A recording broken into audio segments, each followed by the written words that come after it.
70 number question है। Most में आपको 100 में 100 मार्क्स लाने के लिए बिहार बोर्ड में टॉपर बनाने के लिए सिलसिला चल रही है। तो द्विघातीय समीकरण के 4x - 1 = ये मैं हम कह रहा हूँ ना कि 50% बच्चे को गलत होता है, 50% को सही होता है।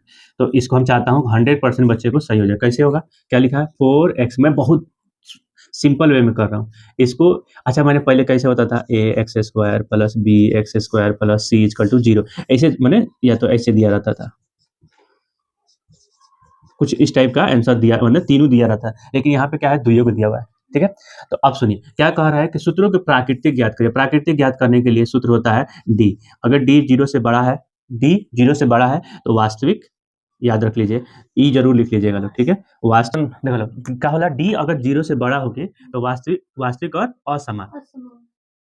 अगर 0 से मतलब का भाई, मैंने 1 2 3 4 5 6 7 प्लस में, अगर डी 0 से बराबर होई तभी वास्तविक होई। ठीक बा, वास्तविक होई लेकिन समान होई। जैसे ओके रीजन, ओके मान आइनु, आंसर आइनु, जैसे x के मान 2 गो होता है, x² के, तो ओके का होई कि दोनों 2 2 होई या 4 4 आई या 5 5 आई, ओके आंसर सेम सेम है।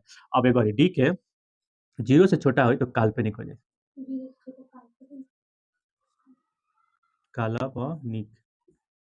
ठीक बा, काल्पनिक हो जाए तो एकर आंसर इहाँ होई। अब देखो ई का देले बा, तो x 4x² - 1, तो x² के कहल जाला a बराबर 4 और b बराबर कितना होई? b बराबर कितना है बताइए लोग? b बराबर 0, काहे कि यहाँ पे b किसको कहा? x को, x वाला को b कहते हैं, तो x तो है ही नहीं। अब उसके बाद से c बराबर -1। अब d का सूत्र क्या होता है? d बराबर क्या होता है? b² - 4ac। ठीक है, b² - 4ac, b तो है नहीं तो 0 का स्क्वायर हो गया। अब -4 गुने a कितना है? 4 है और c कितना है? -1 है। तो ये 0 तो 0 खत्म हो गया, माइनस प्लस 4 चौका 16। तो इसका मतलब डी क्या हो गया? डी क्या होगा? 0 से बड़ा।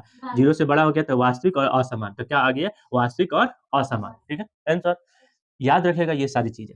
अगर वास्तविक और असमान नहीं होगा, अगर मान लीजिए कभी ऐसा पूछ दे कि मान लीजिए वास्तविक और समान आ जाए, वास्तविक काल्पनिक आ जाए, काहे कि क्वेश्चन पूछेगा, इसमें तो क्वेश्चन पूछता ही है। ठीक है, ये दूसरा चैप्टर का है। ठीक है, इसको याद रखिएगा, दूसरा और चौथा में से आ जाता है ये क्वेश्चन। हमको जहाँ तक लगता है ये चौथा क्वेश्चन से हो सकता है।